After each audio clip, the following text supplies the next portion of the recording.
Қоршаған орта туралы ілім. Нөмірі 1 дәріс. Қарастырылатын сұрақтар. Қоршаған орта туралы ілім анықтамасы және оның осы кездегі басты экологиялық проблемаларды шешудегі рөлі. Қоршаған табиғи орта туралы негізгі түсініктер табиғат қорғау және оны тиімді пайдалану мақсатында өзара байланысты міндеттерді шешу қажеттігіне байланысты туындады. Қоршаған орта ағылшын тілінен алғанда environment, окружающая среда немесе термині қазіргі кезде кең таралған және жиі қолданылатын термин. Барлық мемлекеттердің табиғат қорғау бағдарламаларында қолданылады. Қоршаған орта пәні шетелдерде environmentология ілімімен белгілі. ЮНЕСКО анықтамасына сәйкес, қоршаған орта деп адам әрекет ететін, қолданатын, әрекеттесу барысында пайдаланатын және икемделетін дүние немесе әлемнің бөлігі. Қоршаған орта терминін адамның шаруашылық әрекеті мен табиғаттың өзара әрекеті жүйесінде көңіл бөлінетін объектпен үйлестіре қолданған жөн.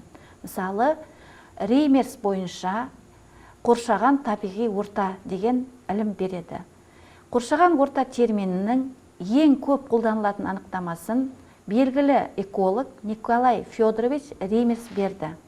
Қоршаған орта бұл табиғаттың және адамдардың қатысуымен пайда болған антропогендік факторлар мен әлеуметтік элементтерден тұратын адамның мекен ету және қызмет ету ортасы. Табиғи орта мен қатар әлеуметтік элементтер, оларға әртүрлі құрылыс, өндірістің материалдық объектілері, тағы басқа имараттар мен ғимараттар жатады. Неғұрлым өндірістің даму деңгейі жоғары болса, соғұрлым қоршаған ортаның антропогендік өзгеру дәрежесі мен деңгейі де жоғары болады. Қазақстан Республикасының экологиялық кодексі бойынша қоршаған орта дегеніміз атмосфералық ауаны, жердің озон қабатын, жер бетіндегі және жер астындағы суларды, жерді, жер қойнауын, өсімдіктер мен жануарлар дүниесін, сондай-ақ олардың өзара іс-әрекетінен туындайтын климатты қоса алғанда табиғи және жасанды объектілердің жиынтығы деп анықтама берілген. Қоршаған орта ғылымының негізгі зерттеу нысаны адам және қоршаған орта жүйесі болып саналады. Экология ғылымы организмдердің тіршілік ортасы туралы кешенді ғылым болып саналғанмен, адамды қоршаған орта туралы толық және интегралды ғылым болып саналмайды. Шетелдерде көп таралған анықтама бойынша қоршаған орта туралы ілім ғылымы немесе environmentология адам әрекетінен туындайтын экологиялық проблемаларды, олардың қоршаған ортаға әсерін зерттейді. Экологияның теориялық негіздерінің дамуымен қатар көптеген қолданбалы мәселелер шешіле бастады. Ең алғаш рет экология ғылымында қоршаған орта терминін Якоб фон Икскюль пайдалануға ұсынды.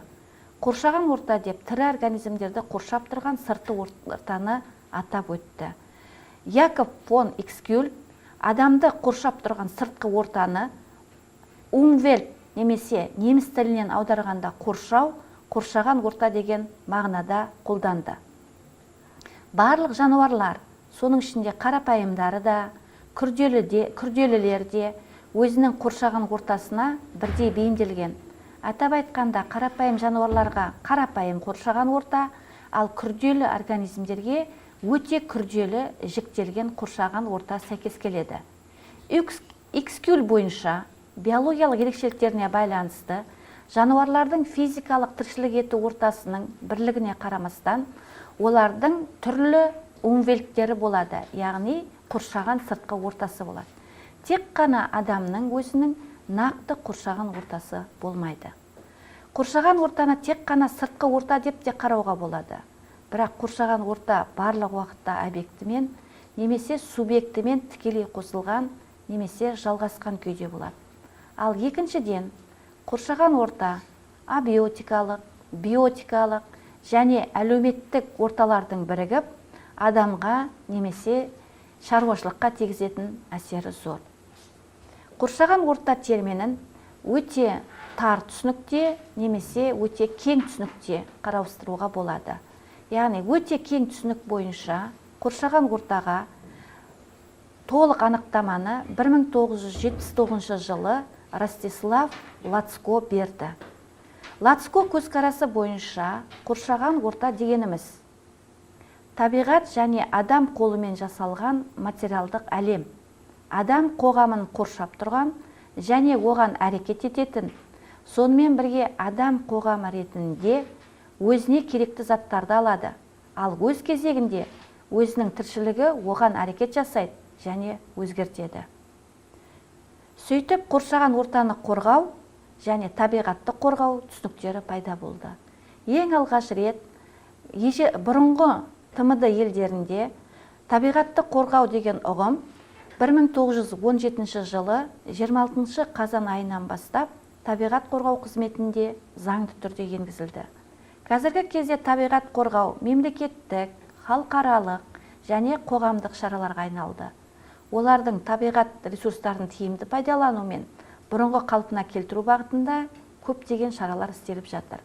Сонымен бірге қоршаған ортаны ластанудан, бұзылудан қорғау, сондай-ақ адам өміріне жағымды жағдайлар жасау проблемалары да қарастырылады. Біздің түсінігімізше табиғатты қорғау және қоршаған ортаны қорғау деп бөліп қарастыруға болмайды. Себебі барлық жаратылған табиғи немесе жасанды заттардың арасында қорғау керек болмайтыны жоқ. Яғни табиғаттың өзінде де қажетсіз түрлер болмайтыны сияқты, қазіргі кезде қоршаған ортада да керек емес заттар, дүниелер, үрдістер, процестер болмайды. Мәселе оларды тиімді пайдалануда. Сонымен қоршаған ортаны қорғау, қоршаған ортаны сақтау мен қалпына келтіруге, шаруашылық және өзге де қызметтің қоршаған ортаға теріс әсерін болғызбауға және оның зардаптарын жоюға бағытталған мемлекеттік және қоғамдық шаралар жүйесі.